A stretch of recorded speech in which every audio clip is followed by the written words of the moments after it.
नमस्कार भक्तों, आज मैं आपको सुनाने जा रही हूँ सोमवार की व्रत कथा। देवों के देव महादेव बहुत ही भोले माने जाते हैं, इसलिए उनका एक नाम भोलेनाथ भी है। पौराणिक कथाओं के अनुसार भगवान शंकर को प्रसन्न करने के लिए किसी भी तरह के खास विशेष पूजन की आवश्यकता नहीं होती, क्योंकि कहा जाता है कि वह तो भोले हैं और भक्त की मन से की गई भक्ति से ही वह प्रसन्न हो जाते हैं।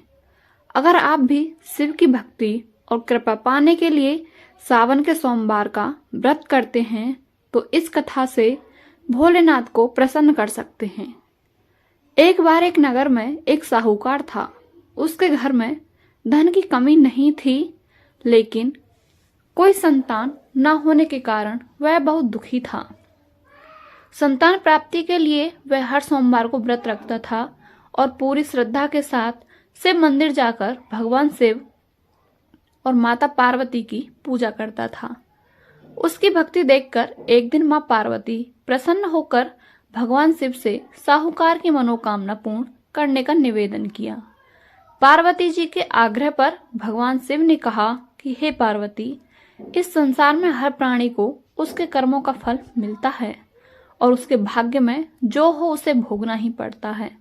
लेकिन पार्वती जी ने साहूकार की भक्ति देखकर उसकी मनोकामना पूर्ण करने की इच्छा व्यक्त की। माता पार्वती के आग्रह पर शिवजी ने साहूकार को पुत्र प्राप्ति का वरदान तो दिया, लेकिन उन्होंने बताया कि यह बालक 12 वर्ष तक जीवित रहेगा। माता पार्वती और भगवान शिव की बातचीत को साहूकार सुन रहा था, इसलिए उसे ना तो इस बात की खुशी थी और ना ही दुख। पहले की भांति शिवजी की पूजा करता रहा। कुछ समय के बाद साहूकार की पत्नी ने एक पुत्र को जन्म दिया। जब वह बालक 11 वर्ष का हुआ तो उसे पढ़ने के लिए काशी भेज दिया गया। साहूकार ने पुत्र के मामा को बुलाकर उसे बहुत सारा धन देते हुए कहा कि तुम इस बालक को काशी विद्या प्राप्ति के लिए ले जाओ। तुम लोग रास्ते में यज्ञ कराते जाना और ब्राह्मणों को भोजन दक्षिणा देते हुए जाना। दोनों मामा भांजे इसी तरह यज्ञ कराते और ब्राह्मणों को दान दक्षिणा देने का काशी नगरी निकल पड़े। इस दौरान रात में एक नगर पड़ा जहां नगर के राजा की कन्या का विवाह था, लेकिन जिस राजकुमार से उसका विवाह होने वाला था वह एक आंख से काना था। राजकुमार के पिता ने अपने पुत्र के काना होने की बात छुपाने के लिए सोचा कि उन्हें साहूकार के पुत्र को दूल्हा बनाकर राजकुमारी से विवाह करा दूं। विवाह के बाद इसको धन देकर विदा कर दूंगा और राजकुमारी को अपने नगर ले जाऊंगा। लड़के को दूल्हा के वस्त्र पहनाकर राजकुमारी से विवाह करा दिया गया।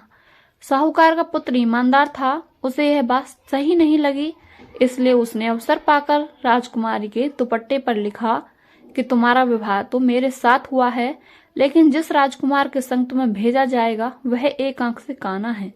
मैं तो काशी पढ़ने जा रहा हूँ। जब राजकुमारी ने चुन्नी पर लिखी बात पढ़ी तो उसने अपने माता पिता को यह बात बताई। राजा ने अपनी पुत्री का विदा नहीं किया। फिर बारात वापस चली गई।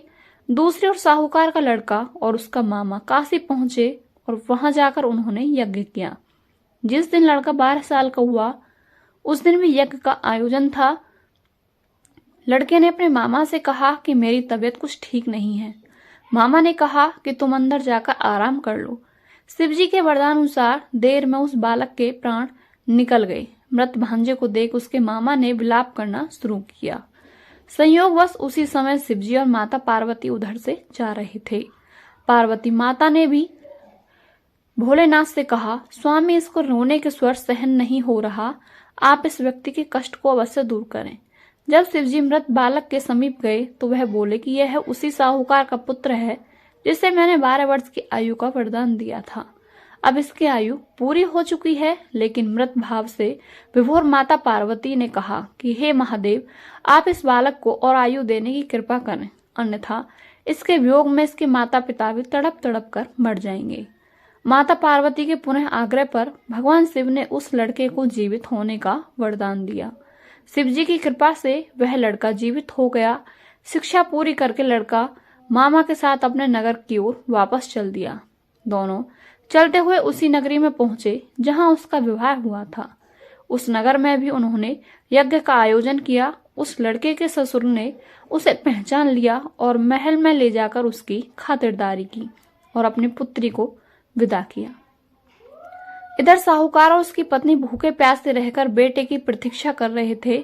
उन्होंने प्रण रखा कि यदि अपने बेटे की मृत्यु का समाचार मिला तो वह भी प्राण त्याग देंगे, परंतु अपने बेटे के जीवित होने का समाचार पाकर वह बेहद प्रसन्न हुए। उसी रात भगवान शिव ने साहूकार के स्वप्न में आकर कहा, हे सृष्टि, मैंने तेरे सोमवार के व्रत करने का कथा सुनने से प्रसन्न होकर तेरे पुत्र की लंबी आयु प्रदान की है।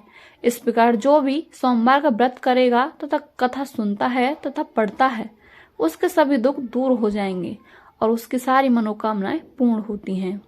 आपको ये वीडियो कैसी लगी हमें कमेंट करके अवश्य बताएं और यदि आप हमारे चैनल पर नए हैं तो चैनल को सब्सक्राइब अवश्य कर लें।